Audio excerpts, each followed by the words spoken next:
সকিনা কাফেলার মধ্যে না, ডাক দিলেন, ও আমার ফুফা জয়নব, আমার বোন কোথায়? আপনার কোলে তো আমার বোন ছিল। জয়নব বিনতে ফাতেমা বলে, আমার একটু চোখ লেগে এসেছে, হঠাৎ আমার কুল থেকে সকিনা পড়ে গেছে, আমি খেয়াল করি নাই। এই কথা বলতে না বলতে ইমাম জয়নুল আবেদিন সহ ইয়াজিদ বাহিনীর আরো কয়েকজন পেছনে দৌড় দিলেন। যেতে যেতে কদ্দুর গিয়ে দেখে সকিনা জমিনের উপরে পড়ে বসে বসে কাঁদতেছে। জয়নুল আবেদিন সকিনাকে কুলে তুলে নিলেন, নিয়ে যখন কাফেলার মধ্যে আসলেন, জয়নব বিনতে ফাতেমার কুলের উপরে যখন উঠাই দিল, এবার গিয়ে যখন ইমাম হোসেনের মাথা মোবারকের তীরখানা যখন ধরে টান দে, সাথে সাথে তীরখানা উঠে যায়।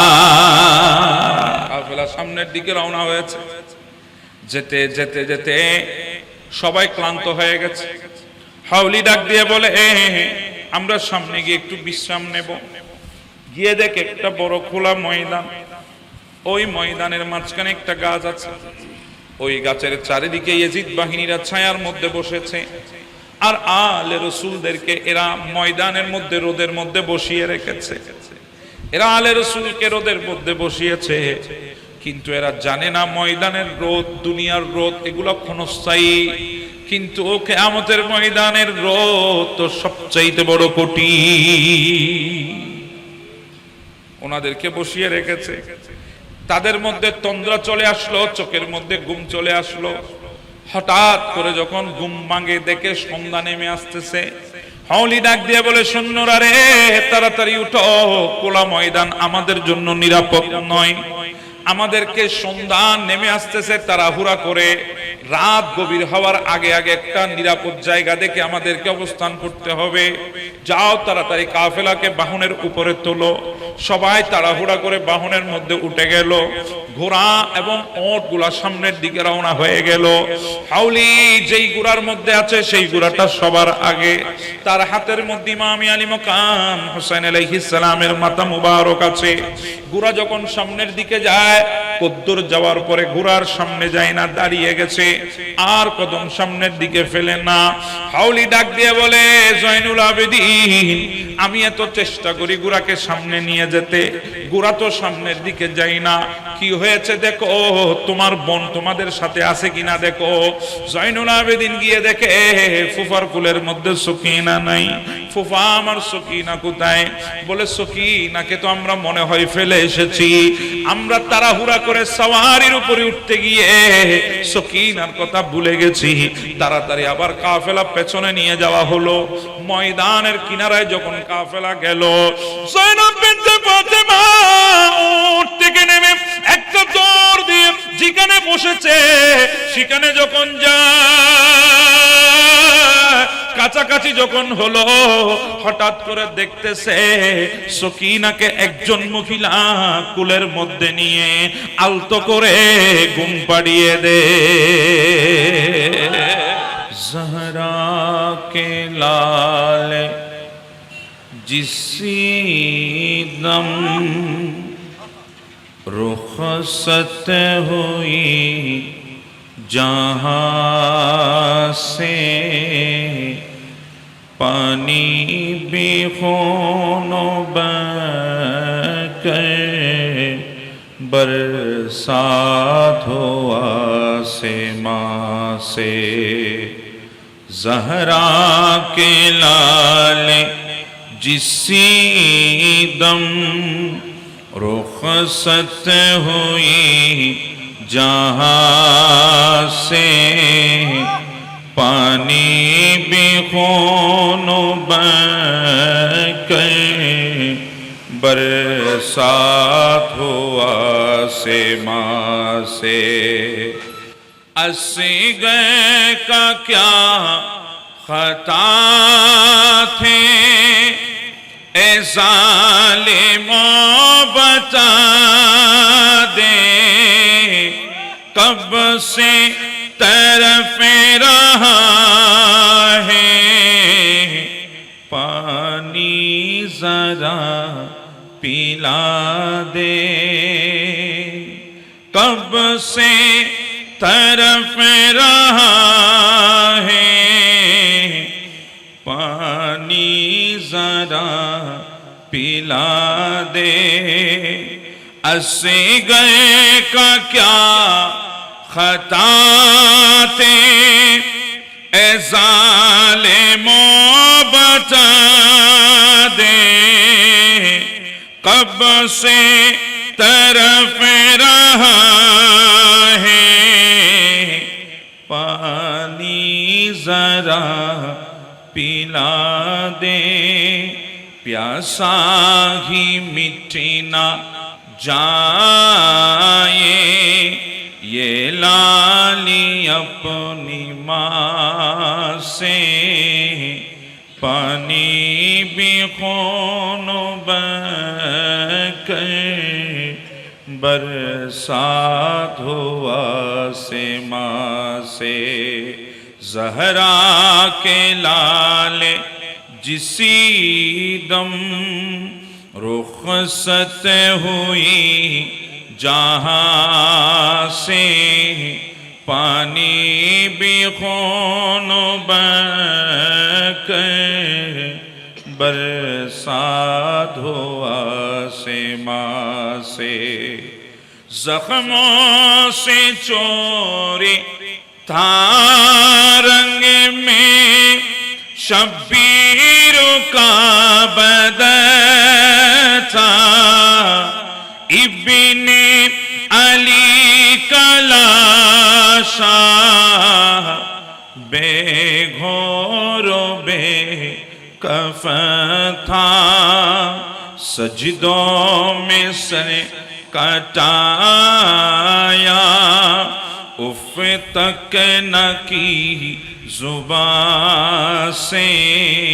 सजदों में सर कटाया, उफ तक न की जुबान से, पानी भी खून बहकर बरसात हुआ से माँ से, ज़हरा के लाल जिसी दम रुखसत हुई जहाँ से, पानी बेखून बहकर बरसात हुआ से माँ से। পৃথিবীতে একদল মানুষ এমন থাকবে যারা জান্নাতে যাবে। ফেরেশতারা জিজ্ঞাসা করবে কোন আমলে জান্নাতে এসেছো? বলে আহমরি কোনো আমল ছিল না। বলে একটু চিন্তা করে আমাদেরকে বলো কোন আমলে আল্লাহ তোমাদেরকে জান্নাত দিয়েছে, এমন কি আমল তোমাদের আছে? তখন তারা উত্তর দেবেন আমাদের তেমন কোনো আমল নাই, তবে একটা আমল আছে, আমরা সর্ব অবস্থায় আল্লাহর সিদ্ধান্তের উপরে সন্তুষ্ট থাকতাম। এজন্য আমরা সব সময় কার সিদ্ধান্তের উপরে সন্তুষ্ট থাকবো? আল্লাহ। পারবো তো ইনশাআল্লাহ? তো বলছিলাম এমন কিছু শব্দ এই মাহফিলের মধ্যে উচ্চারিত হয় যেগুলো আমাদের বাচ্চারাও জানে, কিন্তু আমরা ওই শব্দগুলো অনেক সময় গাফিলাতির কারণে, আমাদের অলসতার কারণে আমরা মুখ দিয়ে বের করি না। যেমন আলহামদুলিল্লাহ, আমাদের সবাই জানে শব্দটা, কিন্তু আমাদের এই আলহামদুলিল্লাহ শব্দটা বলেন তো বুকে হাত দিয়ে দৈনিক কয়বার মুখ দিয়ে বের করেন? একবারও না। আমাদের মুখ দিয়ে সহজে আসে না, আমরা জানি, কারণ আমাদের গাফিলতি আছে এই জায়গায়, আমাদের অমনোযোগিতা আছে এই জায়গায়। আমরা সব বলতে পারি, কিভাবে কথা স্মার্ট করে বলা যায়, কিভাবে মানুষকে মুগ্ধ করা যায়, সব আমরা জানি, আমাদের জ্ঞান আছে, কিন্তু আমরা শব্দ উচ্চারণ করতে পারি না যে শব্দগুলোর দাম আল্লাহর কাছে বেশি। ওই শব্দগুলো আমাদের জবান দিয়ে আসে না। আমরা মনে করছি আলহামদুলিল্লাহ শব্দটা বললে কি আসে, না বললে কি যায়, কিন্তু আমার নবী বলে উম্মত যখন এমন একটা কঠিন পরিস্থিতি আসবে তোমাদের সামনে, একটা ময়দানে তোমরা উপস্থিত হবে, ওই ময়দানটা হবে কিয়ামতের ময়দান, যেখানে 12টা সূর্যের তাপ তোমাদের মাথার উপরে থাকবে। বলেন তো অবস্থা কেমন হবে? আজকে একটু গরম বেশি বললে আমরা সহ্য করতে পারি না। আমরা অনেক কিছু নিজের ঘরের মধ্যে ব্যবস্থা রেখেছি যাতে গরমে আমাদেরকে থাকতে না হয়। যার টাকা পয়সা বেশি আছে অটোমেটিক জেনারেটর আমরা লাগিয়েছি, যার টাকা তার চেয়ে একটু কম আমরা সেখানে আইপিএস লাগিয়েছি, কেউ বর্তমানে সোলার লাগাচ্ছে। আবার যাদের কাছে তেমনটা নাই তাদের ঘরে কমসে কম একটা চার্জার ফ্যান আছে, আছে না নাই? একটা চার্জার ফাঁকা আছে না? আর গরম সহ্য করতে পারবো না। এবার চিন্তা করেন, দুনিয়ার গরম তো এগুলো তুচ্ছ কিছুই না। কিয়ামতের ময়দানের অবস্থা কেমন হবে? এক মুঠোম হাতের উপরে একটা সূর্যের ভেতরে 12টা সূর্যের তাপ আল্লাহ দেবেন। ওই সূর্য যখন আমাদেরকে তাপ দেবে, ওই কঠিন মুহূর্তে আমাদের অবস্থা কি হবে? আর সেই সময় যদি আমাদেরকে মিজানের পাল্লার কিনারে নিয়ে যাওয়া হয়, আমাদের আমলগুলো যদি ওজন দেওয়া হয়, আমাদের অবস্থাটা কেমন হবে? আমরা কোন অবস্থায় থাকবো যে সময় আমাদের আমল ওজন দেওয়া হচ্ছে? আমাদের চিন্তা কি নেকির পাল্লাটা ভারী হবে নাকি গুনার পাল্লাটা ভারী হবে? আমার নয় বলে ওই কঠিন মুহূর্তে তোমরা যদি দুনিয়ার বুকে বসে একবার আলহামদুলিল্লাহ বলেছো, আলহামদুলিল্লাহি তামলাউল মিজান, ওই একটা শব্দই যথেষ্ট ওই মিজানের পাল্লার কিনারে তোমাদের নেকির পাল্লাকে ভারী করে দেওয়ার জন্য। সুবহানাল্লাহ। বাস বসেন, মাশাআল্লাহ, বসেন বসেন। এবার চিন্তা করেন, একটা শব্দই আলহামদুলিল্লাহ শব্দ আমার নই বলে ওই শব্দটাই যথেষ্ট নেকির পাল্লাকে ভারী করে দেওয়ার জন্য। তো ওই শব্দগুলা আমরা বলি কখন? যখন আমরা মাহফিলে আসি। কথা বলেন ঠিক না? ওই শব্দগুলো আমাদের জবান দিয়ে বেশি আসে। সেজন্য এই মাহফিল আমাদের জন্য নিয়ামত। এই মাহফিলে উচ্চারিত করে আমরা সুবহানাল্লাহ শব্দ আছে না নাই? আমরা সুবহানাল্লাহ বলি। শব্দগুলো ছোট, আমাদের বাচ্চা বাচ্চা জানে, কিন্তু ওজন সম্পর্কে আমাদের ধারণা নাই। বলেন তো, আসমান পর্যন্ত পৌঁছানোর শক্তি কি আমাদের ভেতরে আছে? গোটা পৃথিবী ডেভেলপ হয়েছে সত্য, স্যাটেলাইটের দুনিয়া হয়েছে সত্য, কিন্তু এরপরও এমন কোন বাহন আবিষ্কার হয় নাই প্রথম আসমানে পৌঁছাতে পারে। আবিষ্কার হয়েছে। দূরত্ব কতদূর? 500 বছরের রাস্তা। কোন গতিতে গেলে 500 বছর? অনেক সময় দূরত্ব নির্ভর করে বাহনের উপরে। আপনি যখন এখান থেকে মনসার থেকে হেঁটে যাবেন, আপনার সময় কম লাগবে না বেশি লাগবে? বেশি লাগবে। যদি একটা অটোরিকশা নেন, সময় কমে আসবে। একটু সিএনজিতে গেলে আরেকটু কমবে, বাইকে গেলে আরেকটু কমবে। বাহন যত দ্রুত হবে সময় তত কমে আসবে, দূরত্ব কমে আসবে। এখন আসমান পর্যন্ত দূরত্ব 500 বছরের রাস্তা। কোন গতিতে গেলে 500 বছর? আমাদের এখানে অনেকেই, আপনারা সৌদি আরব যান, উমরা করার জন্য যান, জেদ্দায় যান, মদিনায় যান, রিয়াদে যান, দাম্মামায় যান। আপনারা যখন যান, এখান থেকে সৌদি আরব 6000 কিলোমিটার দূরে। বিমান চলছে ঘন্টায় 1000 কিলোমিটার বেগে। আমরা যেতে সময় লাগছে 6 ঘন্টা, 6.5 ঘন্টা। ঘন্টায় 1000 কিলোমিটার বিমান পাড়ি দিয়ে আপনাকে নিয়ে যাচ্ছে। এবার বলেন, কয় হাজার কিলোমিটার ঘন্টায় পাড়ি দিলে প্রথম আসমানে যাওয়া যাবে? আমার নয় বলে ঘন্টায় না, সেকেন্ডে 1,86,000 মাইল স্পিডে কোন জিনিস যদি উপরের দিকে যায়, সেকেন্ডে, মিনিটে না, ঘন্টা তো দূরের কথা, সেকেন্ডে কোন জিনিস যদি উপরের দিকে 1,86,000 মাইল স্পিডে উপরের দিকে যায়, 500 বছর লাগবে প্রথম আসমানে পৌঁছাতে। এখনো কোনো বোয়িং এর আবিষ্কার হয় নাই, এখনো কোনো এয়ারবাসের আবিষ্কার হয় নাই, এখনো কোনো জেট বিমান আবিষ্কার হয় নাই, কোনো কপ্টার আবিষ্কার হয় নাই, কোনো রকেট আবিষ্কার হয় নাই আপনাকে প্রথম আসমানে নিয়ে যেতে পারবে। ধরে নিলাম আবিষ্কার হয়েছে, কিন্তু যে যাবে সে তো আর 500 বছর হায়াত পাবে না। পাবে? যাওয়াটা আমাদের জন্য অসম্ভব। কিন্তু আমার নয় বলে তুমি যাইতে পারবে। কেমনে ইয়া রাসূলুল্লাহ? বলে জমিনে বসে একবার সুবহানাল্লাহ বলে দাও, একবার আলহামদুলিল্লাহ বলে দাও। সুবহানাল্লাহি ওয়াল হামদুলিল্লাহি তামলান আও তামলাউ মা বাইনা সামাওয়াতি ওয়াল আরদ। যদি একবার জমিনে বসে সুবহানাল্লাহ বলেছো, আলহামদুলিল্লাহ বলেছো, এই আমলটা যদি করতে পারো, জমিন থেকে আসমান পর্যন্ত আল্লাহ তোমাদের আমলের নেকি দিয়ে ভরপুর করে দিয়েছেন। সুবহানাল্লাহ। এবার বলেন, আমরা সুবহানাল্লাহ আস্তে বলবো না জোরে বলবো? একটু জোরে করে বলি সুবহানাল্লাহ, আর একটু মহব্বতের আওয়াজে বলি সুবহানাল্লাহ। এবার উচ্চ আওয়াজে মহব্বতে বলি আলহামদুলিল্লাহ। পারবো তো ইনশাআল্লাহ? আমরা সুবহানাল্লাহ বলবো, আলহামদুলিল্লাহ বলবো। এই মাহফিলগুলো আমাদের আমল ভারী করার মাহফিল। কথা বলেন ঠিক না? এই মাহফিলে বসার পেছনে ফায়দা আছে না নাই? আচ্ছা, এজন্য আমরা বসেছি। আল্লাহ আমাদের বসাকে কবুল করে নাও। এটা আওয়াজ দিয়ে বলেন না আমিন। এমন একজন ব্যক্তির জন্য আজকে আমরা এখানে বসেছি, যিনি কারবালার ময়দানে 61 হিজরিতে আমাদের জন্য রক্ত প্রবাহিত করেছেন। যিনারা না হলে আজকে আমরা সঠিক ইসলাম কখনো পেতাম না। আল্লাহ ইনাদের ব্যাপারে কোরআনে বলেছেন, ইন্নামা ইউরিদুল্লাহু লিইউযহিবা আনকুমুর রিজসা আহলাল বাইতি ইউতাহিরুকুম তাতহীরা। হে নবীর পরিবার, আল্লাহর ইচ্ছা, আল্লাহর ইরাদা, আল্লাহর মনসা তোমাদের ভেতর থেকে অপবিত্রতা দূর করে তোমাদেরকে পবিত্র করে দেওয়া। সুবহানাল্লাহ। ইচ্ছা কার? ইরাদা কার? অনেক সময় আমাদের ইরাদা হয় কিন্তু আমাদের ইচ্ছা হয়, ওই ইচ্ছাগুলো পূরণ হয় অনেক সময় হয় না। কিন্তু ইচ্ছা যদি আল্লাহর হয় সেখানে পূরণ হইতে কি সময় লাগে? কোন ফায়াকুন। কথা বলেন ঠিক না? এই আয়াতে কারিমা নাযিল হয়েছে। মায়েশা সিদ্দিকা রাদিয়াল্লাহু তাআলা আনহা ইরশাদ করছেন, আমার নবী হুজরায়ে পাক থেকে বের হয়েছেন। আমার নবী যখন রাস্তা ধরে যাচ্ছেন, আমার নবীর শরীরে একটা চাদর মোবারক আছে। আমার নবী হঠাৎ করে দেখলেন ইমাম হাসানকে, আমার নবী টান দিয়ে ইমাম হাসানকে চাদরের নিচে ঢুকাইয়াছেন। কিছুক্ষণ পরে দেখেছেন ইমাম হুসাইন আলাইহিস সালামকে, উনাকে টান দিয়ে চাদরের নিচে ঢুকিয়েছেন। কিছুক্ষণ পর দেখছেন ফাতেমাতুজ জাহরাকে, ওনাকে টান দিয়ে নবী চাদরের নিচে ঢুকিয়েছেন। কিছুক্ষণ পরে দেখছেন হযরতে মাওলা আলী শেরহুদাকে, ওনাকেও টান দিয়ে চাদরের নিচে ঢুকাইয়েছেন। এরপরে আমার নবী এই আয়াতে কারিমা তেলাওয়াত করেছেন, ইন্নামা ইউরিদুল্লাহু লিইউযহিবা আনকুমুর রিজসা আহলাল বাইতি ইউতাহিরুকুম তাতহীরা।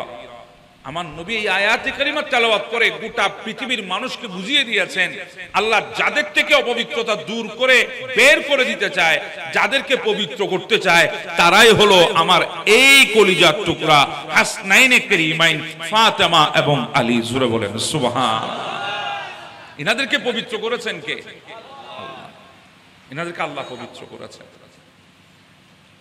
শুধু ইনারা পবিত্র এমনটা না, ইনাদের যে দুইটা নাম ইমাম হাসান এবং হুসাইন, ইনাদের নামের আগে দুনিয়াতে কেউ হাসান ছিল না, ইনাদের নামের আগে দুনিয়াতে কেউ হুসাইন ছিল না। যেমনি ভাবে আমার নবীর আগে দুনিয়াতে কোনো মোহাম্মদ ছিল না, কারো নাম মোহাম্মদ ছিল না। আমার নবী বলে, উম্মত, আল্লাহ আমি নবীর নামকে হামদের পতাকার নিচে গোপন করেছে, হামদের চাদরের নিচে, হামদের চাদরের নিচে গোপন করে রেখে দিয়েছে।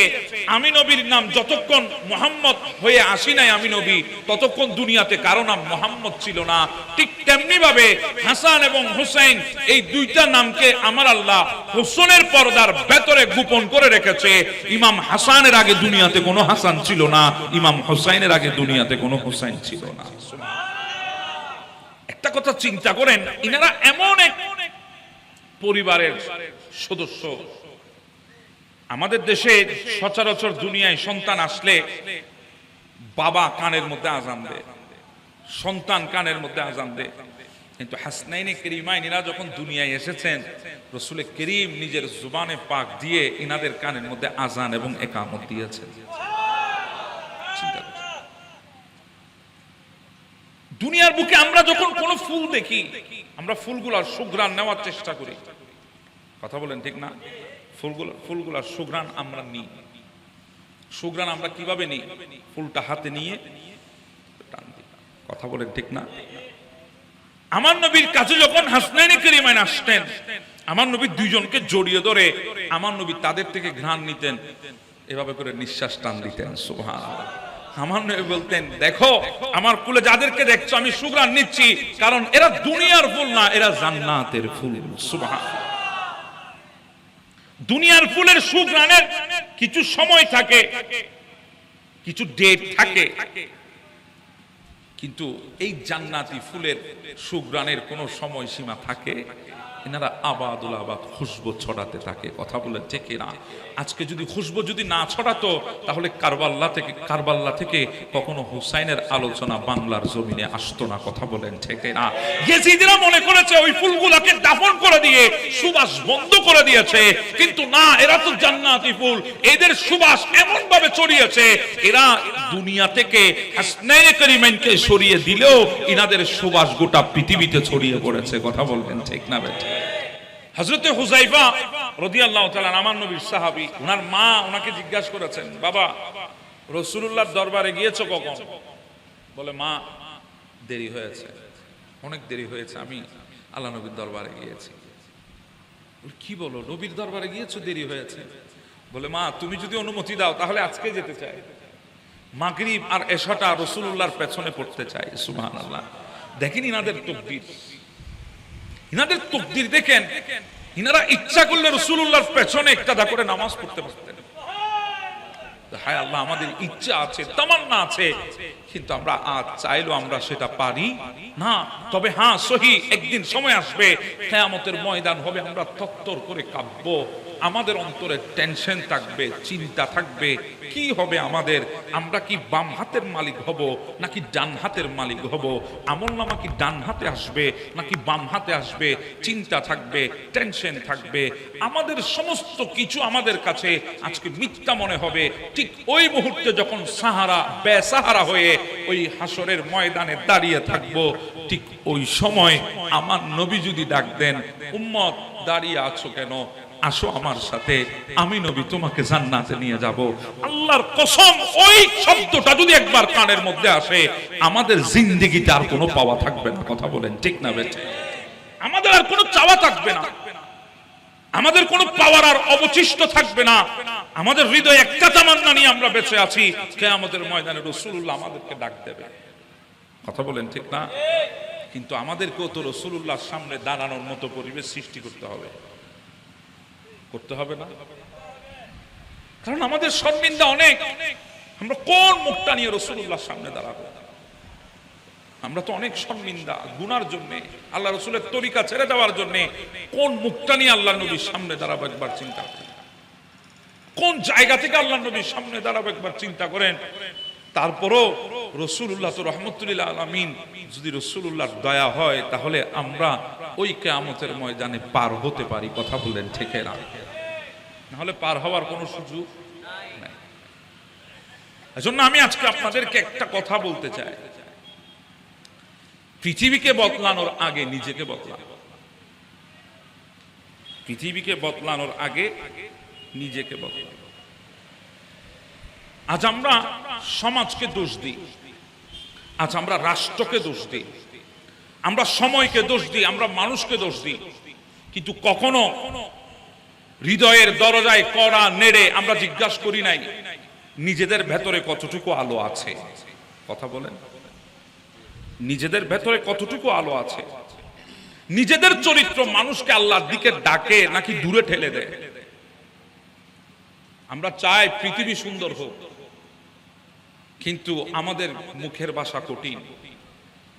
আমরা চাই মানুষ সত্যবাদী হোক, কিন্তু নিজেদের জিহ্বার এখনো মিথ্যা থেকে মুক্ত হয় নাই। আমরা চাই সমাজ সুন্দর হোক, অথচ আমাদের হৃদয়ে হিংসা, বিদ্বেষ, অহংকার, রাগে ভরা। মনে রাখবেন, নিজের নফসের সাথে যে মানুষ নিজের নফসকে জয় করতে পারবে না, সে মানুষ কখনো দুনিয়া জয় করতে পারবে না। এজন্য আল্লাহ পাক বলেন, ইন্নাল্লাহা লা ইউগাইয়িরু মা বিকাউমিন হাত্তা ইউগাইয়িরু মা বিআনফুসিহিম।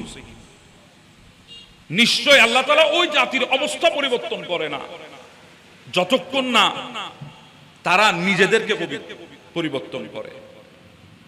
এই একটি আয়াত একটি জাতির জন্য না, এটা আমার জন্য, আপনার জন্য, আমাদের সবার জন্য জাগরণের একটি ডাক। মনে রাখবেন, পরিবর্তন একদিনে আসবে না।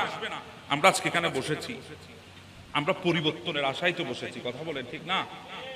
মনে রাখবেন, পরিবর্তন একদিনে আসবে না।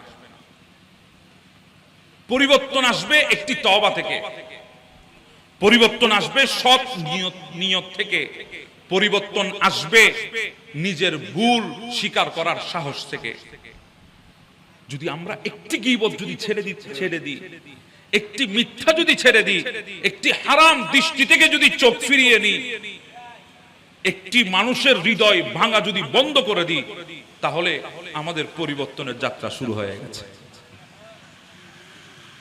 আমি কি আপনাদেরকে কথাগুলো বোঝাতে পারছি?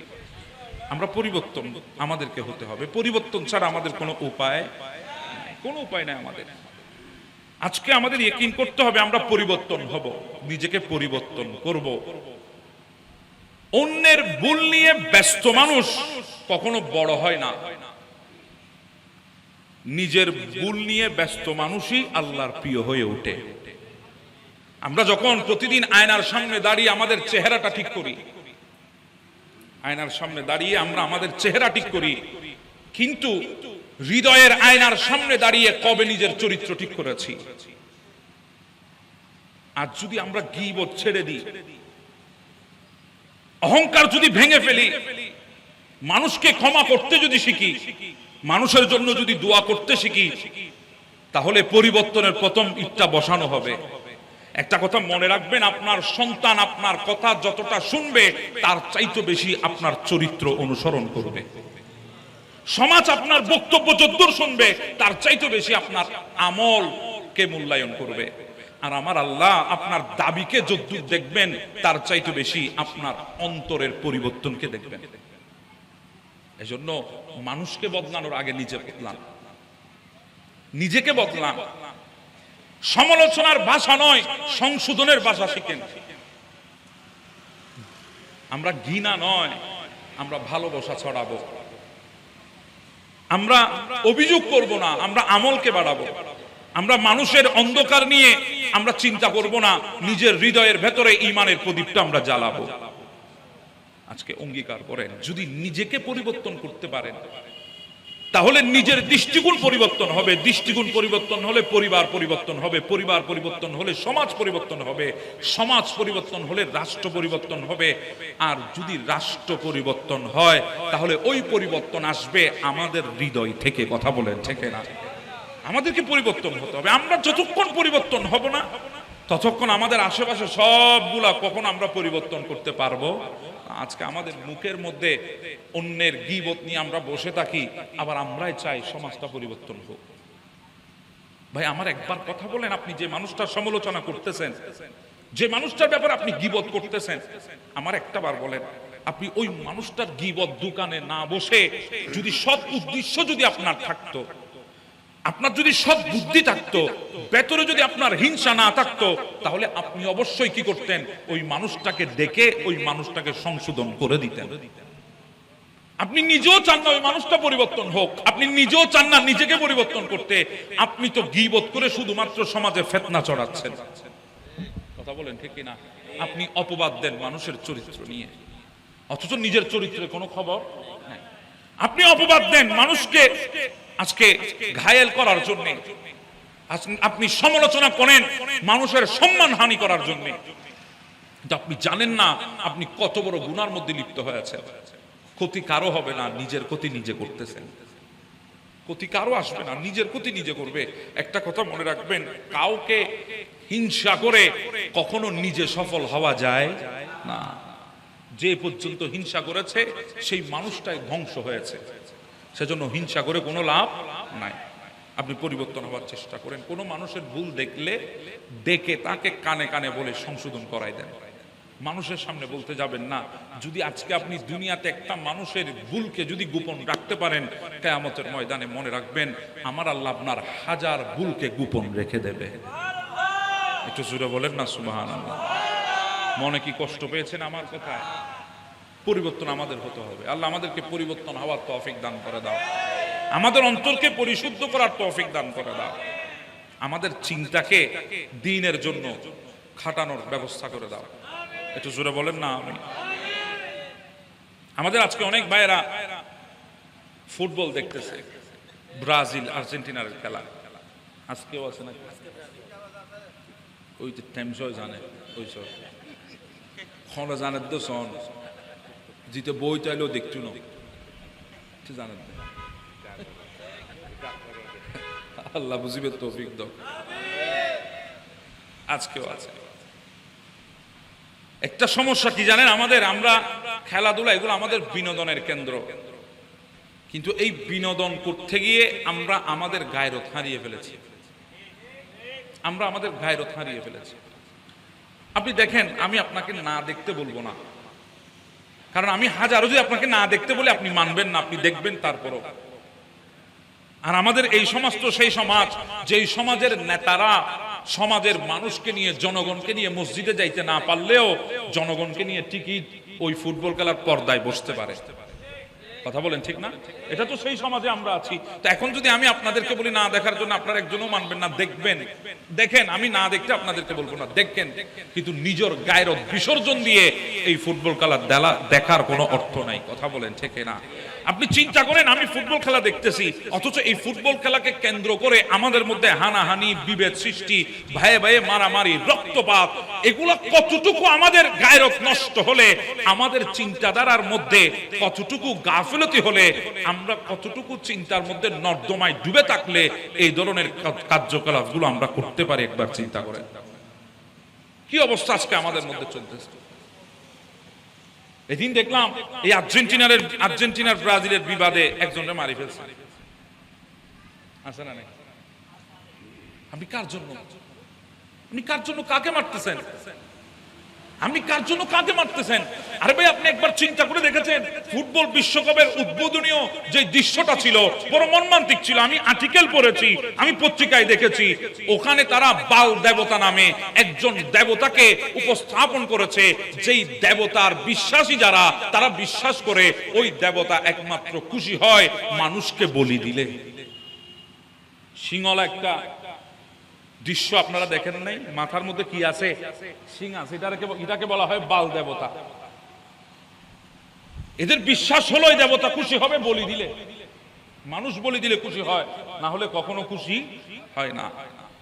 সেখানে তারা দাজ্জালের চোখ প্রদর্শন করেছে, তারা শয়তানের স্টার, যে স্টারের মাধ্যমে কালো জাদু করা হয়, ব্ল্যাক ম্যাজিক করা হয়, সে স্টারকে তারা প্রদর্শন করেছে। আরগুলো আমি বললাম না, উলঙ্গপনা, বেহায়াপনা, অশ্লীলতা তো আছেই। কথা বলেন ঠিক না?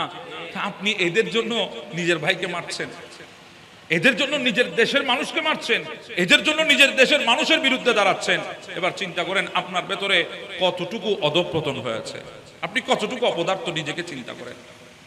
আর দেখেন, আমরা যদি চিন্তা করি,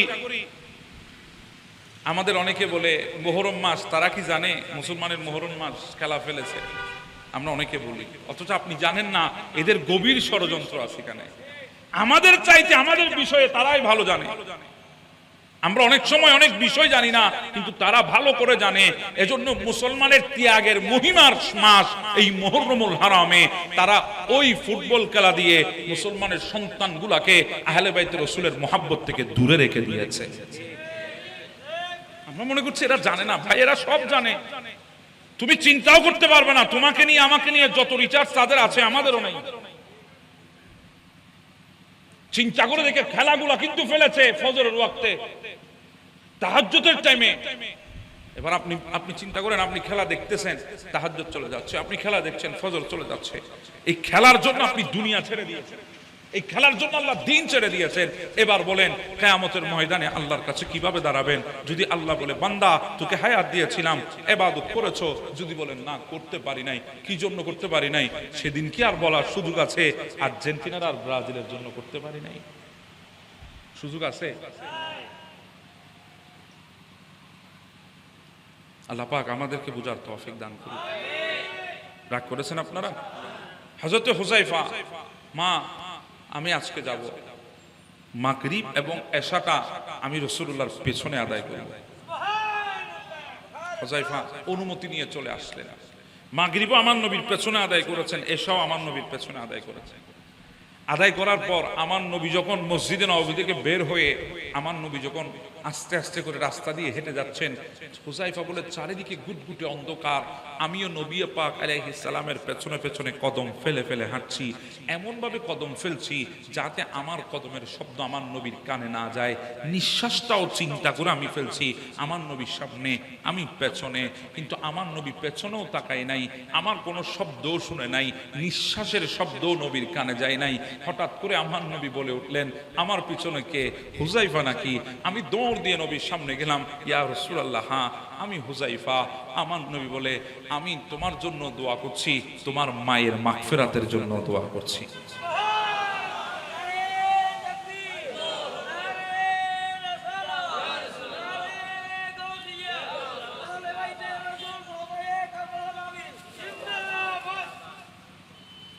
হুযায়ফা আমি তোমার জন্য দোয়া করছি, তোমার মার জন্য দোয়া করছি।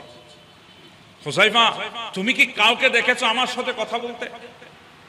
বলে না ইয়া রাসূলুল্লাহ, আমি তো কিছু শুনি নাই। বলে কিছুক্ষণ আগে একজন ফেরেশতা এসেছে, প্রথম ওই ফেরেশতা জমিনে এসেছে। হায় আল্লাহ, লক্ষ কোটি হাজার কোটি ফেরেশতা, আল্লাহ অগণিত ফেরেশতা, কোন ফেরেশতা কয়বার দুনিয়া এসেছে এটাও আমার নবী জানে। যেখানে আমার নবীর কাছে ফেরেশতার খবর আছে, এবার বুকে হাত দিয়ে বলেন উম্মতের খবর কি নবীর কাছে না? মনের গড়েতে রেখেছি যারে, দো জাহানের বাদশা নবী কামলি ওয়ালা রে, দো জাহানের বাদশা নবী আমার মায়ার নবী রে, আমার দয়াল নবী রে, আমার মায়ার নবী রে, আমার দয়াল নবী রে, দো জাহানের বাদশা নবী কামলি ওয়ালা রে, দো জাহানের বাদশা নবী। মোরা যদি জানাওয়ালা পাকি হতাম, ওই মদিনা দেখার লাগি উড়ে যেতাম। মোরা যদি জানাওয়ালা পাকি হতাম, ওই মদিনা দেখার লাগি উড়ে যেতাম। হৃদয় জুড়ে দেখিতাম আমি, হৃদয় জুড়ে দেখিতাম আমি নয়ন ভরে, দো জাহানের বাদশা নবী কামলি ওয়ালা রে, দো জাহানের বাদশা নবী। মনের গড়েতে রেখেছি যারে, মনের গড়েতে রেখেছি যারে, দো জাহানের বাদশা নবী কামলি ওয়ালা রে, দো জাহানের বাদশা নবী। আল্লাহু আকবার বলেন, আল্লাহু আকবার।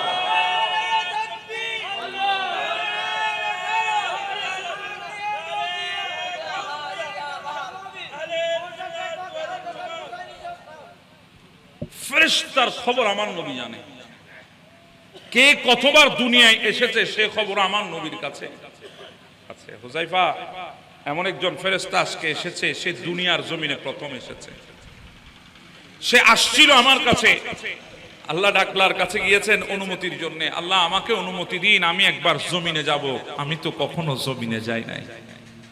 আল্লাহ বলে জমিনে যাবা? বলে হ্যাঁ। তাহলে যাও। কি জন্য যাবা? একবার আপনার নবীকে সালাম দিয়ে আসবে। একটু জোরে বলেন না সুবহানাল্লাহ। ফেরেশতাদের দিলেরও তামান্না নবীকে একবার সালাম দেব, সেখানে আমাদের দিলের তামান্না আছে না নাই? ও প্রিয় হাবিব পাগলের রাখছো কেন দূরে, ও প্রিয় হাবিব পাগলের রাখছো কেন দূরে। পাগল হইল অস্করণী জুব্বা দিলা তারে, আমি পাগলাম কিছু চাই না, চাই যে তোমারে। আমি পাগলা কিছু চাই না, চাই যে তোমারে। প্রিয় হাবিব পাগলের রাখছো কেন দূরে, ও প্রিয় হাবিব পাগলের রাখছো কেন দূরে। হযরত বেলাল পাগল হইয়া পাইল তোমারে, ওই বেলালের মতো পাগল বানাও আমারে।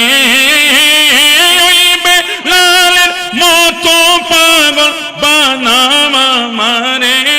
প্রিয় হাবিব পাগলের রাখছো কেন দূরে, ও প্রিয় হাবিব পাগলের রাখছো কেন দূরে। আল্লাহুম্মা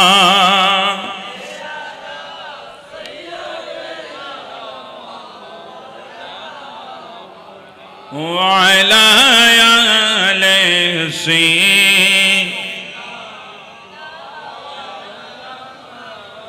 অসুবিধা হচ্ছে আপনাদের? আল্লাহ, আমি একটু যাব দুনিয়ায়, আপনার নবীকে একটা সালাম দেব, একটা সালাম দিয়ে আসবো আপনার নবীকে।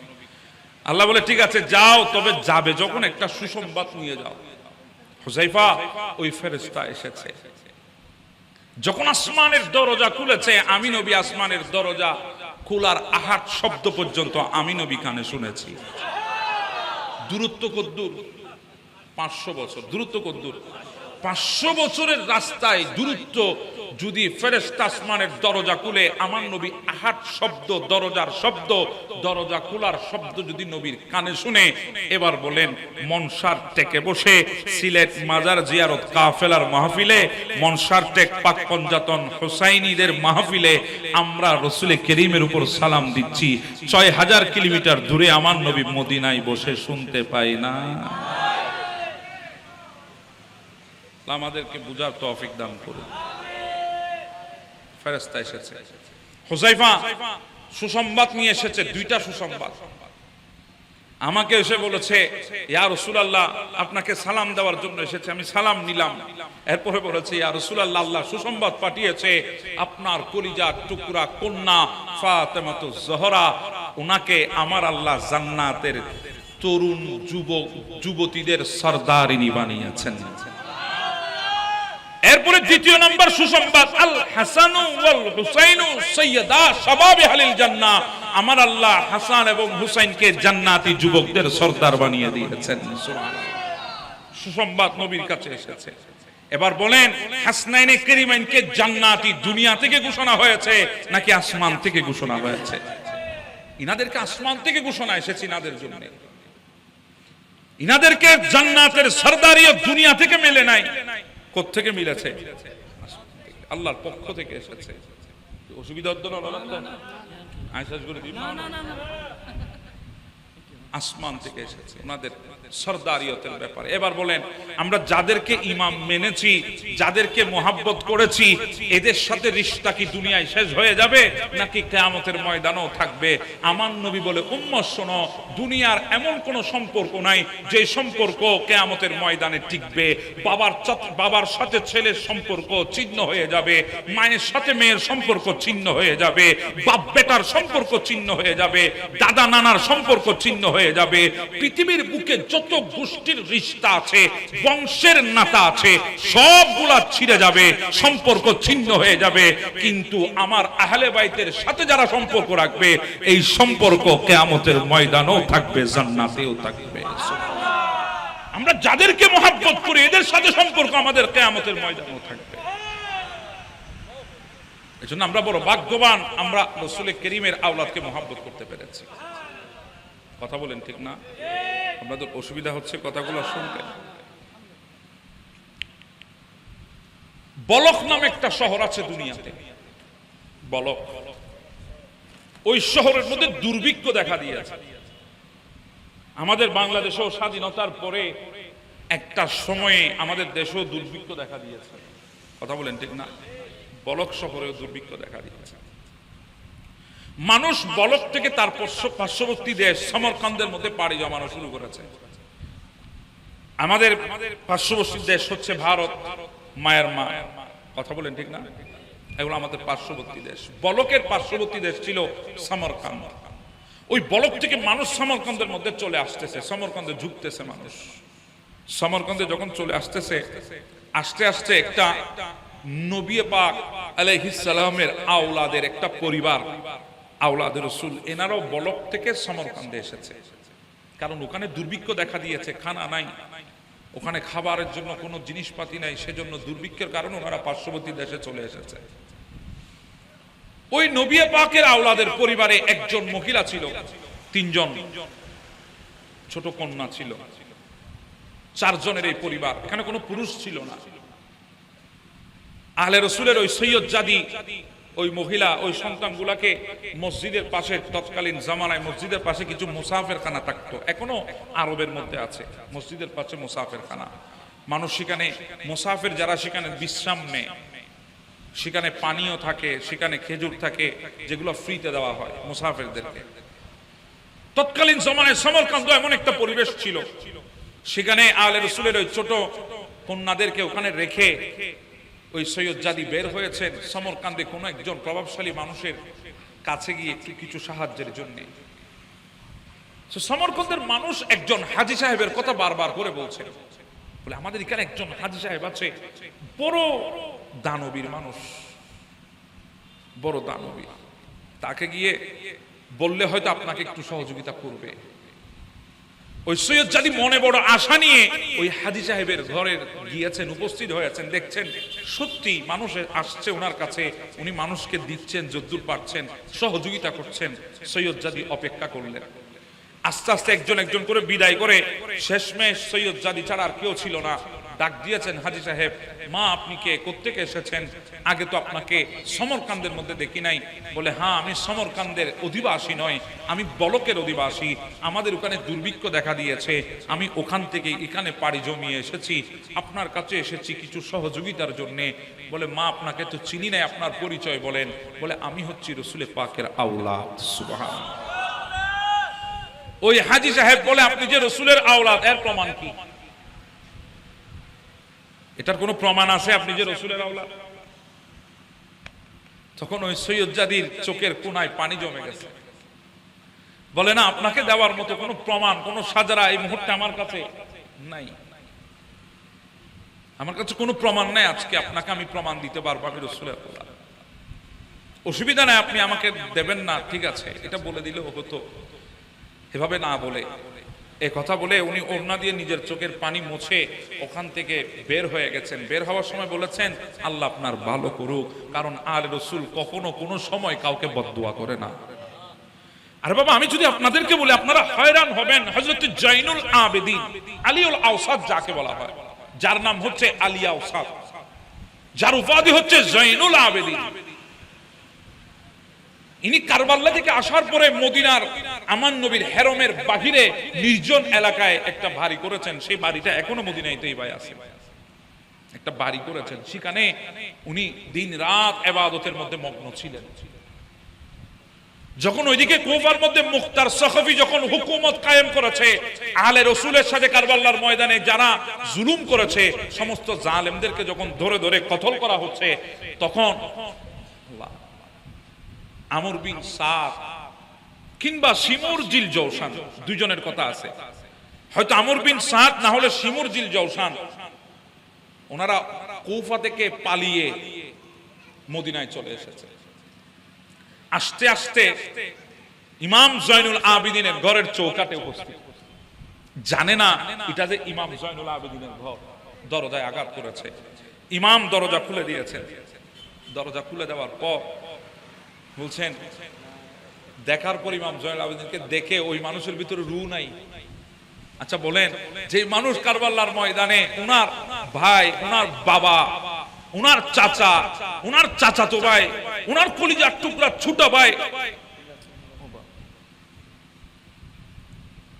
উনার কলিজার টুকরা ছোট ভাই আলী আসগরকে যারা শহীদ করেছে, যিনি ইমাম হোসেনের সিনায় বসে ইমাম হোসেনের গলার মধ্যে তলোয়ারি চালিয়েছে শিমুর জিল জৌসান, যার হুকুমতে 22,000 সৈন্য আলে রসুলের উপর ঝাঁপিয়ে পড়েছে, তাদের যে কোনো একজন আমর বিন সাদ অথবা শিমুর জিল জৌসান, ইনি আজকে ইমাম জয়নুল আবেদিনের চৌকাটে।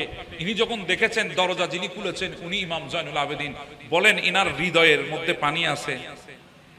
আরে ভাই, যেখানে বাঘের বয় সেখানে। তারপরও ইমাম জয়নুল আবেদিনের চেহারা ছিল নরমাল, উনি বিচলিত হন নাই, উনি অবাক হন নাই। উনি বলছেন, আপনি কেন এসেছেন, কোত্থেকে এসেছেন? নরম সুরে, এটাই আলে রসুলের চরিত্র। সুবহানাল্লাহ। আপনি কোত্থেকে এসেছেন? বলে আমি অনেক দূর থেকে এসেছি, মুসাফির, তৃষ্ণা লেগেছে, একটু পানি কি দেওয়া যাবে? বলে হ্যাঁ দেওয়া যাবে, আসেন ভেতরে আসেন। পানি দিলেন, কিছু খাবারও দিলেন, খান। খেয়েছেন। সে বের হয়ে যাবে, আবার ডাক দিয়ে বলে আর একটু পানি কি আমাকে দেওয়া যাবে? দিয়েছেন। সে বের হয়ে যাবে, আবার পিছনে ফিরে বলে একটু মশকে কি পানি দেওয়া যাবে আমাকে? বলে হ্যাঁ দেওয়া যাবে, মশকেও পানি দিয়েছেন। কিন্তু আমার সকিনা তোমাদের সবারই থেকে পেছনে পড়ে গেছে, তোমাদের কারো কোনো খবর নাই, আমার মেয়েকে নিয়ে আসো, তারপর আমি জমিন থেকে উঠব। জয়নুল আবেদিন পেছনে দৌড় দিলেন, গিয়ে দেখে ঠিকই সকিনা কাফেলার মধ্যে না। ডাক দিলেন, ও আমার ফুফা জয়নব, আমার বোন কোথায়? আপনার কোলে তো আমার বোন ছিল। জয়নব বিনতে ফাতেমা বলে, আমার একটু চোখ লেগে এসেছে, হঠাৎ আমার কুল থেকে সকিনা পড়ে গেছে, আমি খেয়াল করি নাই। এই কথা বলতে না বলতে ইমাম জয়নুল আবেদিন সহ ইয়াজিদ বাহিনীর আরো কয়েকজন পেছনে দৌড় দিলেন। যেতে যেতে কদ্দুর গিয়ে দেখে সকিনা জমিনের উপরে পড়ে বসে বসে কাঁদতেছে। জয়নুল আবেদিন সকিনাকে কুলে তুলে নিলেন।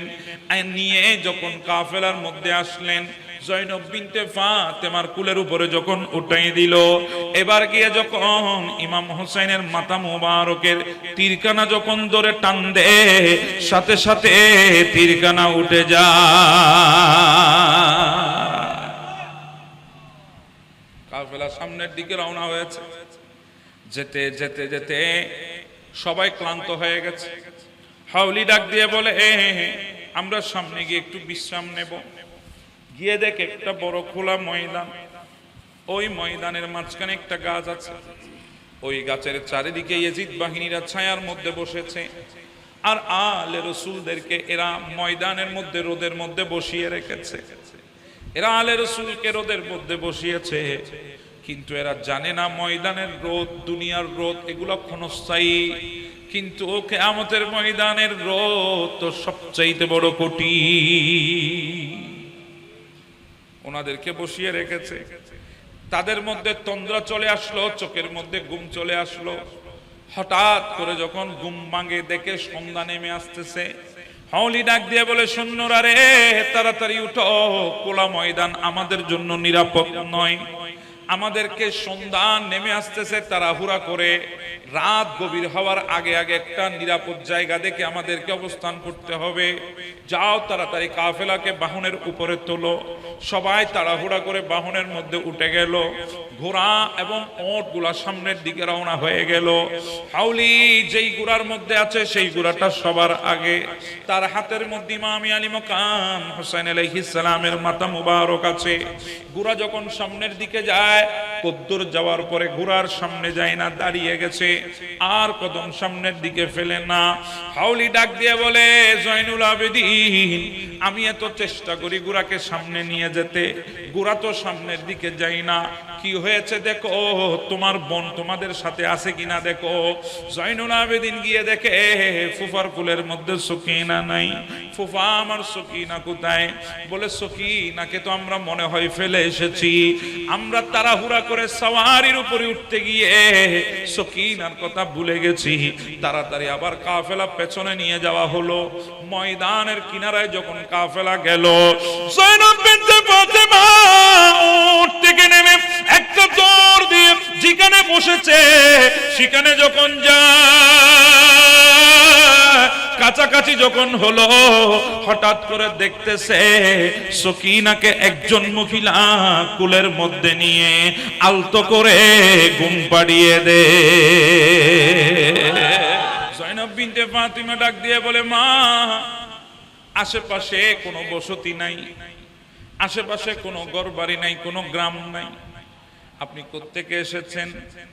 তখন উনি ডাক দিয়ে বলে, জয়নব রে, আমার বাড়ি তো কুফায় না, আশেপাশেও না, আমার বাড়ি তো মদিনায় তৈবার মধ্যে। আমি দুনিয়া থেকে আসি নাই, আমি তো জান্নাতুল বকি কবরস্থান থেকে এসেছি। ও জয়নব, আমাকে চেনো নাই? নেকাব তুলে দিলেন। দেখে তিনি কোনো অন্য কোনো মহিলা নয়, ইনি ফাতেমাতুজ জাহরা। ও জয়নব, কিভাবে পেরেছো আমার হুসাইনের কলিজার টুকরা সকিনাকে ফেলে চলে যেতে? তোমরা যখন চলে গেলা, আমার সকিনা মাঠের মধ্যে ঘুমন্ত অবস্থায় ছিল। আমি মদিনায় তৈবা থেকে দেখেছিলাম, আর চিন্তা করেছি আমার নাতনি যদি ঘুম থেকে উঠে তোমাদেরকে যদি না দেখে সে কান্না করবে। এই জন্য আমি মদিনা শরীফ থেকে এসে, জান্নাতুল বকি থেকে এসে আমার নাতিকে, আমার নাতনিকে কুলের মধ্যে নিয়ে আমি ঘুম পাড়িয়ে দিচ্ছি। জয়নব, নাও আমার নাতনিকে নাও। খবরদার আমার নাতনিকে কুল থেকে ছাড়বা না। আমার নাতনি বড় হুসাইনের মোহাব্বতের কন্যা। হুসাইন সকিনাকে বুকের মধ্যে নিয়ে ঘুমাতেন। জিন্দগিতে কখনো হুসাইন বুক থেকে সকিনাকে নামাই নাই। খবরদার সকিনাকে তুমি ছাড়বা না, তোমার সাথে রাখবা, এই কথা বলে কাফেলার সামনের দিকে রওনা হলো। কিতাবে আসতেছে কাফেলা যেতে যেতে অনেক দূর যাওয়ার পর হঠাৎ করে একটা বড় গির্জার কিনারা গিয়ে থামে। ওই গির্জাটা অনেক বছর পুরানো ছিল। কিতাবের মধ্যে আছে প্রায় গির্জাটা 1000 বছর আগের গির্জা। ওই গির্জার দেওয়ালের মধ্যে একটা লেখা দেখা যায়, আতারজু উম্মাতুন কাতালাত হুসাইনান শাফাআতা জাদ্দি ইয়াউমাল হিসাব। ওই দেওয়ালের মধ্যে লেখা আছে যারা হুসাইনকে শহীদ করেছে ওই উম্মত কি, ওই উম্মা কি কিয়ামতের দিন হুসাইনের নানার শাফাত আশা করতে পারে। এই লেখাটা গির্জার দেওয়ালের মধ্যে লেখা আছে। ওই গির্জার কিনারায় দাঁড়ায় গেল, সেখানে অবস্থান করেছে। অনেক লম্বা কথা। ওখান থেকে সামনের দিকে রওনা হলো। দামেস্কের মধ্যে প্রবেশ করবে। দামেস্কের প্রবেশদ্বারের মধ্যে একটা বাজার আছে, সুক হামিদিয়া। ওই সুক হামিদিয়ার কিনারের মধ্যে যখন গেল, হঠাৎ করে চারিদিক থেকে মানুষজন জড়ো হওয়া আরম্ভ করেছে। পুরুষরা বাহিরে এসেছে, মহিলারা ছাদের উপর উঠে গেছে। সবাই দেখতেছে কিছু কাটা মাথা কুফা থেকে দামেস্কের শহরে প্রবেশ করছে। কিছু বন্দী মহিলা হাতের মধ্যে কড়া লাগানো, পায়ের মধ্যে বেড়ি লাগানো, তারা বাহনের উপরে কয়েদি হয়ে বসে আছে। তাদেরকে নিয়ে আসা হচ্ছে। একজন বৃদ্ধ মহিলা হঠাৎ করে তাড়াতাড়ি করে নাস্তা পানি রেডি করে তাদের জন্য পাঠিয়েছেন। নাস্তা যখন নিয়ে আসা হলো, জয়নব বিনতে ফাতেমা বলে, অনেকে তো অনেক কথা বলেছে আসার পথে, কেউ তো আমাদেরকে মেহমানদারি করে নাই, আপনি কে আমাদেরকে মেহমানদারি করছেন? বলে, আমি মেহমানদারি করি না, আমার মুনিবা আপনাদের জন্য খানা পাঠিয়েছে। বলে, আপনাদের মুনিবাকে ডেকে আনেন, যতক্ষণ উনি আসবে না ততক্ষণ আমরা খাবারের দিকে হাত বাড়াবো না। অসুবিধা হতো না নাড়াতে উকি কি চাইলেন তারা কি জীবন ন দখন আর্মিকে শোন না আয় কি তারা করতুন কম সুন্দর না আন্ন মাতে আর্মিকে শোন। তোমাদের মুনিবাকে ডেকে নিয়ে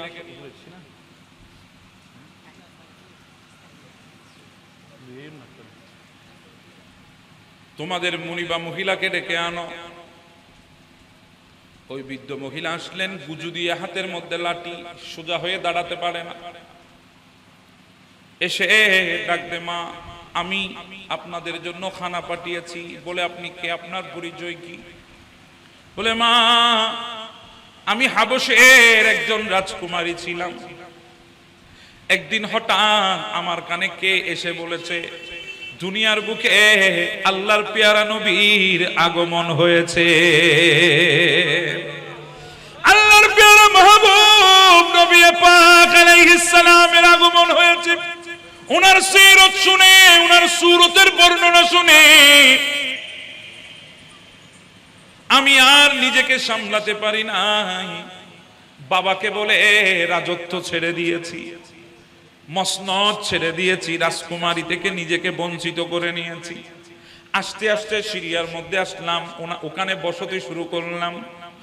সিরিয়ার মধ্যে আসার পর শুনতে পেয়েছি রাসূলুল্লাহ মক্কায় নাই, মদিনায় চলে গেছে। আমি আমার বাবাকে নিয়ে মদিনায় গেলাম। আমার নাম মাইমুনা।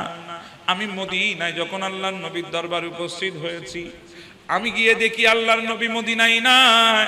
আমার নবী মদিনার বাহিরে কোথায় জানি গিয়েছে, রাষ্ট্রীয় সফরে। মানুষ আমাকে জিজ্ঞাসা করে কোত্থেকে এসেছেন, আমি সবকিছু বললাম।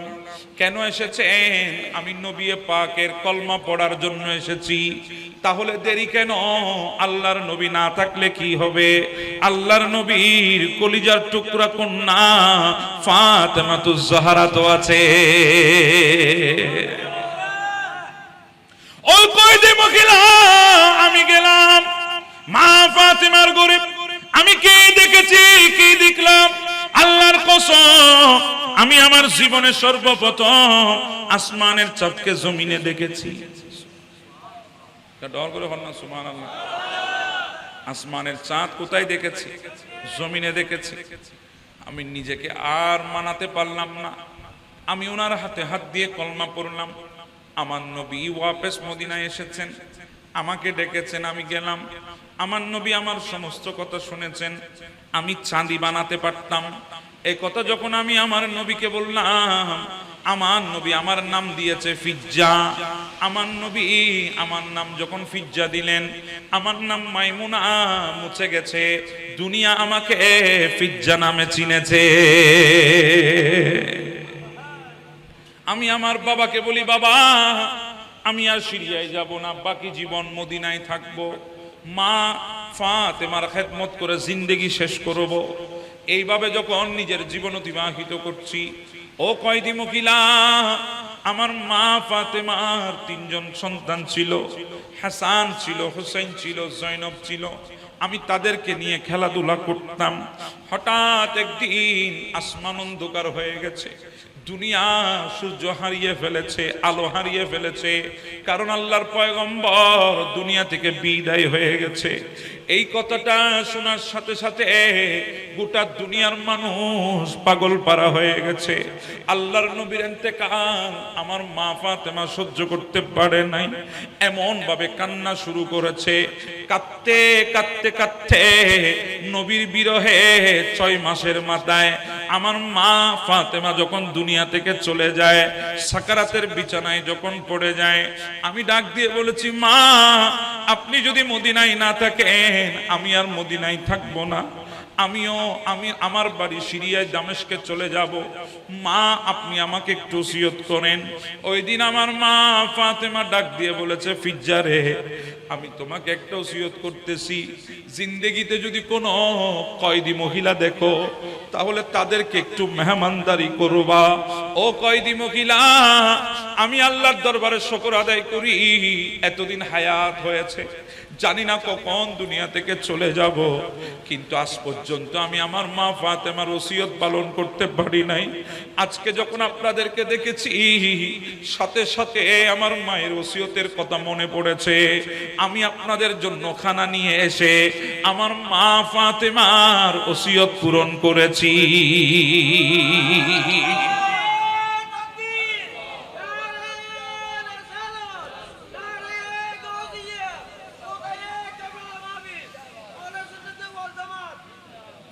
অসুবিধা হয় আপনাদের? জি বলেন, অসুবিধা হচ্ছে? আমি আজকে আমার মা ফাতেমার ওসিয়ত পালন করেছি। ওই ফিজ্জা জানে না ইনারা কারা। তখন জয়নব বিনতে ফাতেমা ডাক দিয়ে বলে, ফিজ্জা রে, আপনার কোনো আখের ইচ্ছা কি আছে বলেন, একটু দোয়া করি আল্লাহর দরবারে। বলে, হ্যাঁ আমার একটা আখের ইচ্ছা আছে। আমি আমার জিন্দেগিতে শুনেছি ইমাম হাসান 20 পানে শাহাদাত বরণ করেছে, কিন্তু ইমাম হুসাইন দুনিয়ার বুকে আছে, জয়নব এখনো দুনিয়ায় আছে। আমার জিন্দেগির আখের ইচ্ছা, আমি দুনিয়া থেকে যাওয়ার আগে ইমাম হুসাইনের চেহারাটা একবার দেখব, জয়নবের চেহারাটা একবার দেখব। এই কথা শোনার পরে জয়নব বিনতে ফাতেমা বলে, মা আল্লাহ আপনার ইচ্ছা পূরণ করে দিয়েছে। নেকাবখানা উপরে তুলে দিয়ে বলে, মা আমার দিকে তাকাও, আমি সে জয়নব বিনতে ফাতেমা। আর সামনে যে সুন্দর চেহারাওয়ালা মাথাটা দেখা যায়, ওটা আমার ভাই হুসাইনের মাথা। এই কথা শোনার পর ফিজ্জা ডাক দিয়ে উঠলেন, আল্লাহু আকবার। আমি তো বুঝি না আমার মা ফাতেমা আমাকে যেই ওসিয়ত করেছে, ওই ওসিয়ত নিজের সন্তানদেরকে মেহমানদারির জন্য ছিল। আমি তো এটা বুঝি নাই। এই কথা বলে চিৎকার দিয়ে উনি বেহুশ হয়ে পড়ে যায়।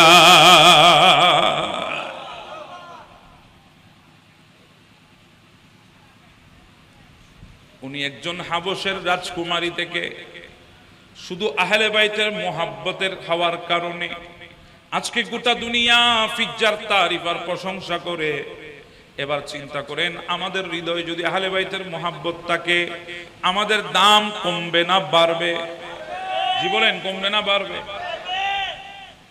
এজন্য আহলে বাইতকে মহব্বত করবে। আমার নবী বলেন, তোমাদের ইবাদতের মধ্যে যদি আহলে বাইতের মহব্বত না থাকে তাহলে ওই ইবাদত কবুল হবে না, ওই ইবাদত আল্লাহর দরবারে কবুল হবে না। মহব্বত করবে। মহব্বতের জজা আছে না নাই? আমার নবী বলেন, আনা শাজারাতুন, আমি নবী গাছ। আমি নবী কি? গাছ। ওয়া ফাতিমাতু হামলুহা, ফাতেমা হচ্ছে ওই গাছের কলি। সুবহানাল্লাহ। গাছকে নামাতে গাছ কোন? ওয়া ফাতিমাতু হামলুহা, ফাতেমা হচ্ছে গাছের কলি। ওয়া আলিয়ুন লিকাউহা, আলী হচ্ছে ওই গাছের গোটা। তো জোরে বলেন সুবহানাল্লাহ। তো গাছ যখন এসেছে, কলি যখন এসেছে, গোটা যখন এসেছে, এখন কি ফুটবে? ফল ফুটবে। আল হাসানু ওয়াল হুসাইনু সামারুহা, হাসান হুসাইন হচ্ছে ওই গাছের ফল। আর একটু জোরে বলেন না সুবহানাল্লাহ।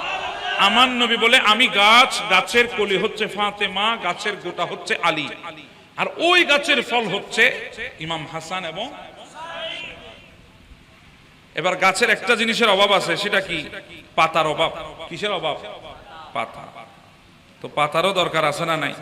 আমার নবী বলেন, ওয়াল মুহিব্বুনা আহলাল বাইতি ওয়ারাকুহা, যারা এদেরকে মহব্বত করবে, গাছকে মহব্বত করবে, কলিকে মহব্বত করবে, গুটাকে মহব্বত করবে, ফলকে মহব্বত করবে, যে গাছ নবী, কলি, ফাতেমা, গুটা, আলী, ফল হাসান আর হুসাইন, এদেরকে যারা মহব্বত করবে, ওয়াল মুহিব্বিনা ওয়াল মুহিব্বুনা আহলাল বাইতি ওয়ারাকুহা, যারা এদেরকে ভালোবাসবে, এরা হবে ওই গাছের এক একটা পাতা। আর একটু জোরে বলেন না সুবহানাল্লাহ। আমার নবীর হাদিস মোতাবেক আমরা হচ্ছি ওই গাছের পাতা। কারণ আমাদের দিলের মধ্যে আহলে বাইতের মহব্বত আছে না নাই? জি বলেন, আছে না নাই? আছে। আমরা হচ্ছে ওই গাছের এক একটা পাতা।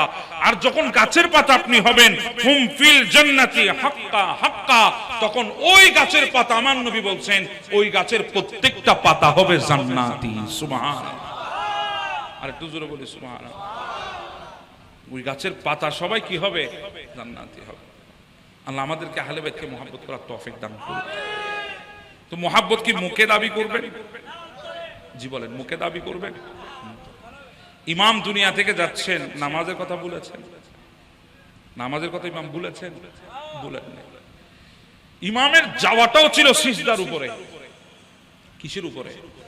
তো সেজন্য আমি বলি, যখন সময় আসবে এমন দেখবেন সামনে আর কোনো পথ নাই, এমন এক দুঃসময় যখন দেখবেন সামনে কোনো পথ নাই, অন্ধকার আর অন্ধকার দেখা যাচ্ছে, আপনার জীবনের রাস্তাটা পুরোটা অন্ধকার হয়ে গেছে, ওই দুঃসময়ে ওই জীবনের অন্ধকারকে যদি আপনি আলোয় পরিণত করতে চান, তাহলে সবচেয়ে পাওয়ারফুল হচ্ছে একটা সিজদা। একটা সিজদা আপনি দেন রবের দরবারে, আপনার গোটা জীবনের অন্ধকার পথটা আলোকিত হয়ে যাবে। আপনি সিজদায় পড়ে যান ওই মুহূর্তে, যখন পিঠ দেওয়ালে ঠেকে গেছে, আপনি সিজদায় পড়ে যান ওই মুহূর্তে যখন চারিদিকে আপনার জন্য দুশ্মন পয়দা হয়ে গেছে, আপনি সিজদায় পড়ে যান ওই মুহূর্তে যখন আপনার কাছে আর কোনো কিছুই নাই। যদি একবার সিজদায় যেতে পারেন তাহলে বুঝবেন আল্লাহর দয়া কাকে বলে। ওই সিজদা এমন এক পাওয়ারফুল আল্লাহর দরবারে, এমন এক মকবুল আল্লাহর দরবারে, ওই একটা সিজদায় সমস্ত বিপদ মুসিবত দূর করে আল্লাহ আপনাকে সম্মানিত করবেন দয়ার মাধ্যমে। সুবহানাল্লাহ। আমরা তো এখন দয়া মনে করি যার কাছে কোটি কোটি টাকা আছে, ব্যাংকে টাকা আছে, কথা বলেন ঠিক না, সেটাকে দয়া মনে করি। ওটা দয়া না।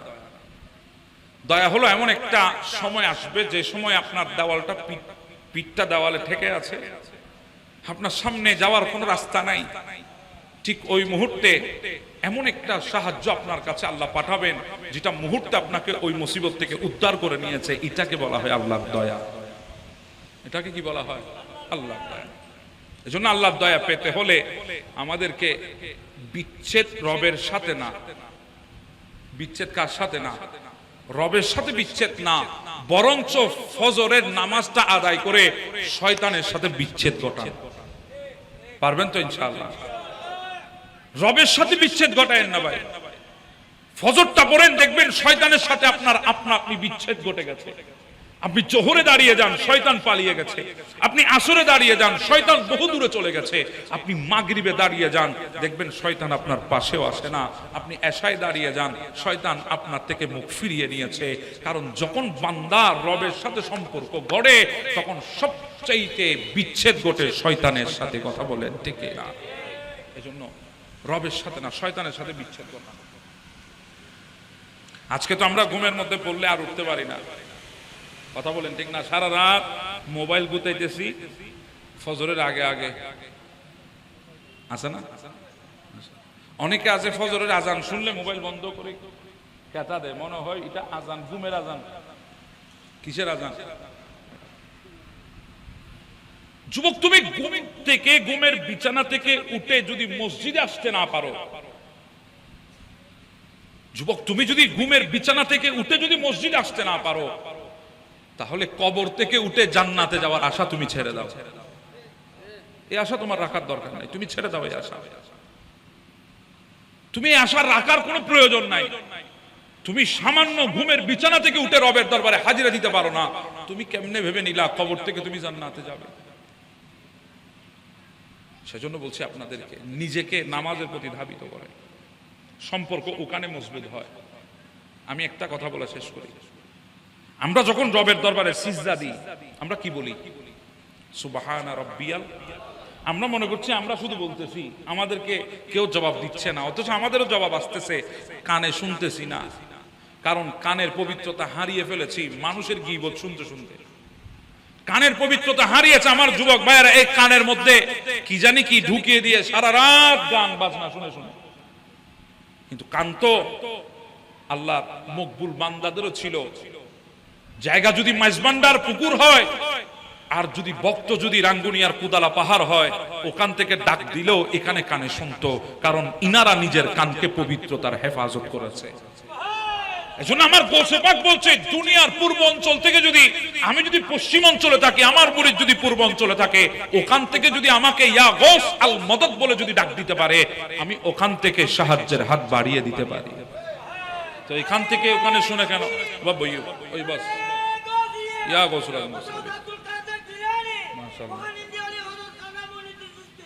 বস জিন্দাবাদ জিন্দাবাদ, জজবার ইয়াস করি, আল্লাহ বেরাস করে সালামত রাখো।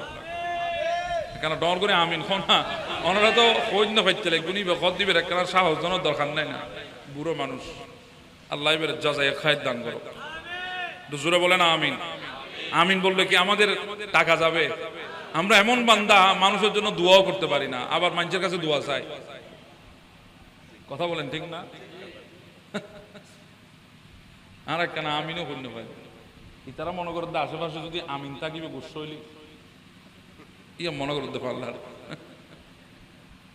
আল্লাহ আমাদেরকে বুঝার তৌফিক দান করুন। আর তো জোরে বলে না আমিন।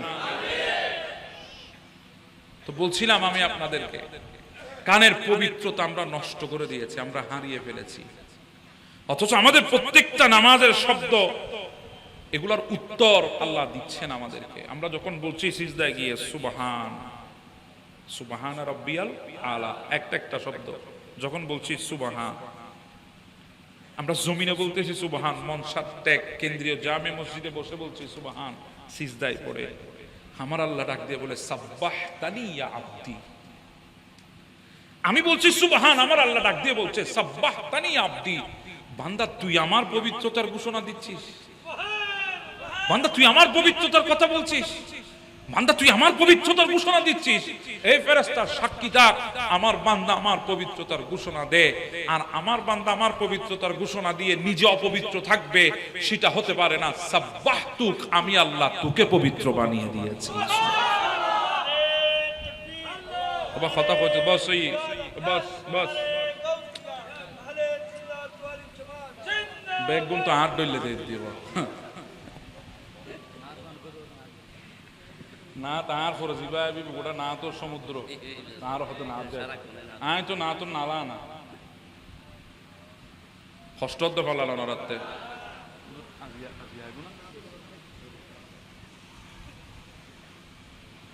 অসুবিধা হচ্ছে আপনাদের? এরপরে শব্দ বলেন সুবহানা রাব্বিয়াল আলা। আমরা যখন বলি আলা, আমার আল্লাহ ডাক দিয়ে বলে আলাইতানি আবদি, বান্দা তুমি আমার শ্রেষ্ঠত্বের ঘোষণা দিয়েছো, বান্দা আমি শ্রেষ্ঠ এই কথা তুমি স্বীকার করেছো, বান্দা আমার শ্রেষ্ঠত্বের এলান তুমি করেছো। ও ফেরেশতা সাক্ষী থাকো, বান্দা যখন আমার শ্রেষ্ঠত্বের ঘোষণা দিয়েছে, আমার বান্দা শ্রেষ্ঠ না হয়ে কিভাবে থাকবে? আলাইতু, আমি আমার বান্দাকে শ্রেষ্ঠ বানিয়ে দিয়েছি। হ্যাঁ, আপনি নামাজে দাঁড়িয়েছেন, ঢুকা থেকে শুরু করে বের হওয়া পর্যন্ত, আপনি যখন ঢুকেছেন আল্লাহুম্মা ফতাহ লি আবওয়াবা রাহমাতিকা, আল্লাহর রহমতের আশায় যখন ঢুকেছেন, ওই ঢুকা থেকে বের হওয়া পর্যন্ত আল্লাহ আপনাকে রহমতের চাদর দিয়ে ঢেকে রেখেছে। আল্লাহ আপনার উপর রহমত নাজিল করতেছে। হ্যাঁ, যদি চোখে দেখা যেত, আমার নবী বলে প্রথম কাতারের কি রহমত নাজিল হচ্ছে, এটা যদি আমার উম্মত চোখে দেখতো, তাহলে নিজেদের মধ্যে যুদ্ধ লাগাই দিত কে কার আগে প্রথম কাতারে দাঁড়াবে। এখন তো আরা টেলি দিয়ে না, আরা কি করে দিই, আরা ফিজুই চাই দিই, কোনকে আছে না জন সাম্য দিই, ইবে কিল্লে টেলের কৈতরণনি ইবে যেন পুচুত করে বাইরে দিকে তার জি হন না। তারা মুসই যাই দি বেগুন শেষে বাইরে দি বেগুন আগে ও মারে মা, আর যাইদিও যায় আর প্রতিদিন না যায়, আর জুমার যাই দি মানলা একদিন তাও যায় খয়রা হাতর লাই, আর ফাক্কা মানুষ তো বাজে এই দিন টাইম করতো দামি মানুষ, টাইমের একখান মূল্যায়ন আছে। আর দুই রাখাতলে যায় খতিব সাহেব যাতে ডাইন পাশে যখন সালাম ফিরাই, বাঁধ গিয়ে গুদি জুতার বক্সর দূরে বাম মিককে ফিরে বেশ সময় ট্যাঙ্কা মসজিদের বাইরে আছে না নাই ইল্লে আছে বলিও হওয়ার তারা আল্লাহ বাসক তৈলি খড়ে যাবেন সাফ অন। এখন আমি বললে আপনারা রাগ করবেন, বেশ কমেডি ফেসবুকে লিখে দিবেন। আচ্ছা বলেন, এ পর্যন্ত আমাদের কোন এলাকায় এই কথা বলা হয়েছে 5 ওয়াক্ত নামাজে মসজিদে মুসল্লির জায়গা হচ্ছে না, মসজিদটা একটু বড় করতে হবে? কোন জায়গায় বলছে? শুধু বলেছে জুমার দিনে মসজিদে মানুষের জায়গা হয় না, আমরা মসজিদকে বড় করব। তাহলে আমরা স্বীকার করে নিলাম, আমার সন্তানদেরকে উৎসাহ দিয়ে দিলাম শুধু জুমায় আসলেই হবে। জি বলেন না, ঠিক না? এটা তো আমি উৎসাহিত করেছি আমার সন্তানকে, শুধু জুমার দিন আসলে হবে, কারণ মসজিদ বড় হচ্ছে জুমার জন্য।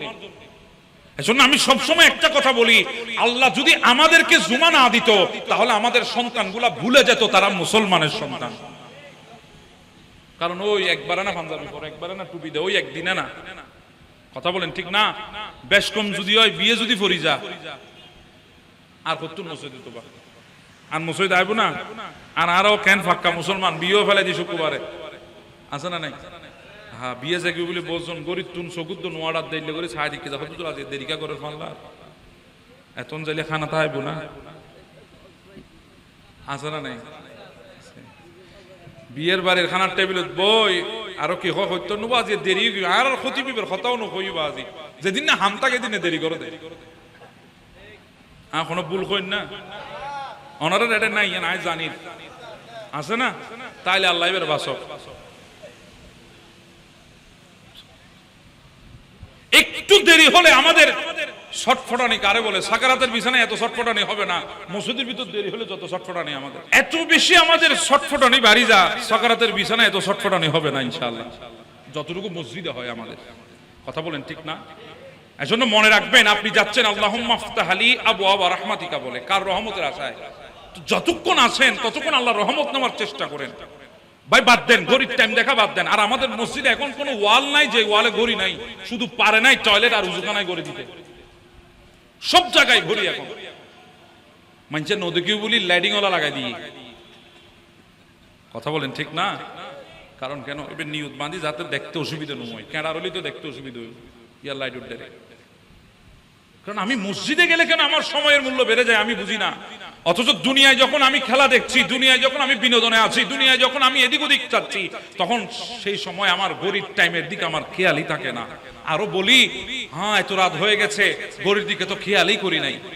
আর মসজিদে গেলে বলি এত দেরি হয়ে যাচ্ছে, হুজুর এখনো শেষই করে নাই। কথা বলেন ঠিক না? যেই জাতি আল্লাহর দরবারের হাজিরাকে সংক্ষেপ করে, ওই জাতি কখনো রহমতের আশা করতে পারবে না। কথা বলেন ঠিক না? ঠিক। আল্লাহ আমাদেরকে যথাযথ সময়ে আল্লাহর ইবাদত বন্দেগী করার তৌফিক দান করুক, আর আমাদের প্রত্যেকটা ইবাদতের ভেতরে আহলে বাইতের মুহাব্বত রাখার তৌফিক দান করে দিক। আমিন। ওয়া মা তৌফিকি ইল্লা বিল্লাহ। আসসালামু আলাইকুম ওয়া রাহমাতুল্লাহ।